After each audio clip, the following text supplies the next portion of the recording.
बिस्मिल्लाहिर्रहमानिर्रहीम। स्टूडेंट्स अस्सलाम वालेकुम, कैसे हैं आप सब लोग? उम्मीद है खैरियत से होंगे। स्टूडेंट्स, जैसा कि आपको पता है कि हम चैप्टर नंबर 4 के प्रॉब्लम्स कर रहे हैं और हमारी क्रैश कोर्स की स्टडी भी जारी है। तो चैप्टर नंबर 4 के अंदर जो हम डिस्कस करने जा रहे हैं वो चैप्टर आज का है प्रॉब्लम नंबर 2।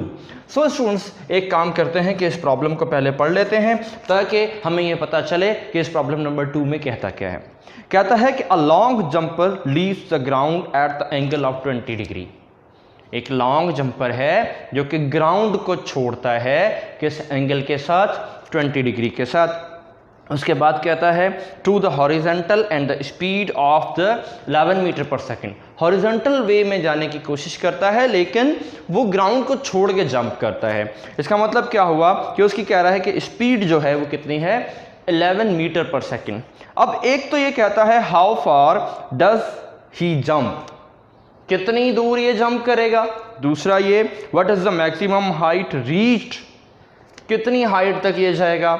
और आपसे एक और बात भी पूछता है कि कहता है कि assume the motion of the long jumper is the projectile motion, यानी कि वो अज्यूम करवा रहा है हमसे कि आपका जो लॉन्ग जंपर का मोशन है वो प्रोजेक्टाइल है, जिसकी मैंने पहले ही आपसे बात की। सो स्टूडेंट्स, आए डेटा बनाएं इसका। तो अगर हम बनाते हैं चैप्टर प्रॉब्लम नंबर 4.2 का डेटा, तो डेटा के अंदर स्टार्ट से अगर हम चीज़ों को शुरू करें तो ये हमसे कह रहा है कि a long jumper leaves the ground with the angle of 20 degree. एक एंगल है जिसको किस एंगल से? 20 डिग्री के।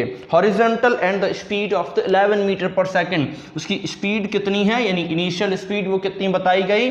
11 मीटर पर सेकंड। अब स्टूडेंट्स थोड़ा और आगे चलें तो अब आपके पास और क्या मांगा इसने मांगा हमसे कितनी दूर जाके गिरेगा, रेंज बताएं हमें। ठीक है, कितनी हाइट पर जाएगा, जिसको आप y से भी लिख सकते हैं, h से भी लिख सकते हैं, ये आपकी मर्जी होती है, इससे कोई फर्क नहीं पड़ता। अब स्टूडेंट्स यहां तक तो ये हो गया। अब एक काम और करते हैं कि अगर हम चलते हैं सॉल्यूशन की तरफ, तो सॉल्यूशन पर आने से पहले हम एक फॉर्मूला अप्लाई करें। किस चीज़ का? रेंज का फॉर्मूला अप्लाई करते हैं।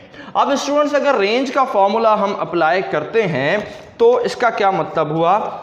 इसका मतलब ये हुआ कि R is equals to we not square sine 2 theta divided by g. इसका क्या मतलब हुआ कि आप रेंज फाइंड करने जा रहे हैं। अब रेंज फाइंड करेंगे तो वैल्यू पुट करें। Range is equals to we naught की वैल्यू ये रही 11 का स्क्वायर साइन 2 थीटा, मतलब ऐसा साइन को यहां लिखेंगे, 2 भी आप इसी तरह लिखेंगे। थीटा की वैल्यू है जी 40 डिवाइडेड बाय 9.8। ये आपको मालूम है कि इसकी वैल्यू आपके पास क्या आएगी? 9.8। स्टूडेंट्स, अब क्या करें?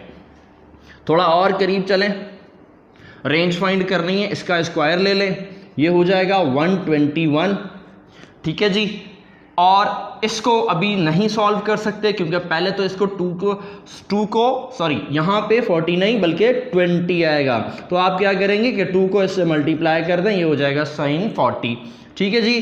अब आगे हम नीचे जाएंगे तो ये आपके पास है 9.8। सो स्टूडेंट्स, साइन 40 की वैल्यू हमने ऑलरेडी फाइंड कर रखी है, वो है 0. R इज इक्व टू 121 को अभी आप अपनी जगह छोड़ दें और साइन की 40 की जो वैल्यू हमारे पास आई है वो आई है 0.642। ये पहले से थोड़ा सा कैलकुलेटेड करके हम रखते हैं ताकि वीडियो बहुत ज़्यादा लंबी ना हो। डिवाइडेड बाय आ जाएगा 9.8। स्टूडेंट्स, रेंज फाइंड करनी है, पहले इन दोनों को हम मल्टीप्लाई करेंगे।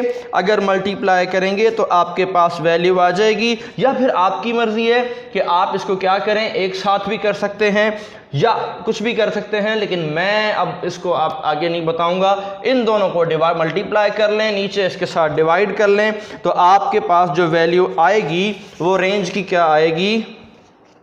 7.94 मीटर। सो स्टूडेंट्स रेंज आपके पास फाइंड हो गई। दोबारा रिपीट कर देता हूं, रेंज का फॉर्मूला लगाया है v not square sine 2 theta divided by g. v की जगह 11 आ जाएगा, साइन 2 थीटा, थीटा की जगह 20 आ जाएगा, डिवाइडेड बाय 9.8। क्या करेंगे, 11 का स्क्वायर लेते हैं 121 हो जाएगा, साइन 2 को 20 से मल्टीप्लाई किया 40, साइन 40 की वैल्यू 0.642, दोनों को मल्टीप्लाई करके देन 9.8 से डिवाइड करेंगे तो रेंज आपके पास मिलेगी 7.94। अब स्टूडेंट्स आगे चलें, आगे हमारे पास हमने फाइंड करनी है मैक्सिमम हाइट फाइंड करनी है। So students maximum height find करने के लिए हम जो फॉर्मूला लगाने जा रहे हैं वो क्या है, y या h is equal to we not square sine square theta divided by 2g। ये स्टूडेंट्स आपके पास था इसका फॉर्मूला।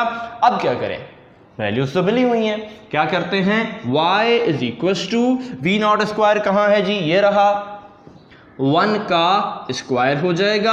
उसके बाद क्या करने वाले हैं, साइन थीटा यानी कि साइन स्क्वायर थीटा, यानी कि पहले आप क्या करेंगे, इसकी वैल्यू फाइंड करेंगे देन स्क्वायर करेंगे। तो एक काम करते हैं, यहां पे हम इसकी वैल्यू लिख लेते हैं, कितनी है 20। अब कर दें इसका square, divided by 2 multiply by 9.8।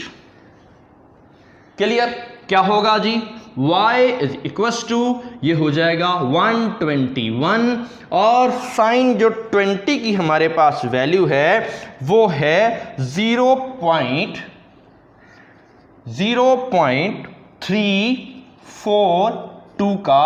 अब करते हैं स्क्वायर, इन दोनों को अगर मल्टीप्लाई करते हैं तो जनाब 19.6 होगा, ये तो शायद आपको याद भी होना चाहिए। y इज इक्वल टू, अब क्या करें जी, अब पहले इसका स्क्वायर फाइंड करना है। क्या स्क्वायर है इसका, 121 multiply by 0.117 divided by 19.6। Students आखिरी स्टेप रह गया इसका, तो हम एक काम करते हैं कि यहां पे लिख लेते हैं। अब अगर इन दोनों को मल्टीप्लाई करने के बाद डिवाइड करते हैं तो हमारे पास जो आंसर आएगा वो आएगा 0.722 metre. So students problem number 2 complete हो गया। आई थिंक, मेरा ख्याल है ये बहुत आसान था। ठीक है जी, और कोई अगर इसमें आपको कोई चीज़ नहीं समझ आई, कुछ पूछना चाहते हैं, कोई आपको कोई कन्फ्यूजन है तो आप पूछ सकते हैं, आप कमेंट सेक्शन में लिख सकते हैं, आपके क्वेश्चंस का जवाब ज़रूर दिया जाएगा। थैंक यू सो मच, अपना ख्याल रखिएगा। अल्लाह हाफिज़ नासिर।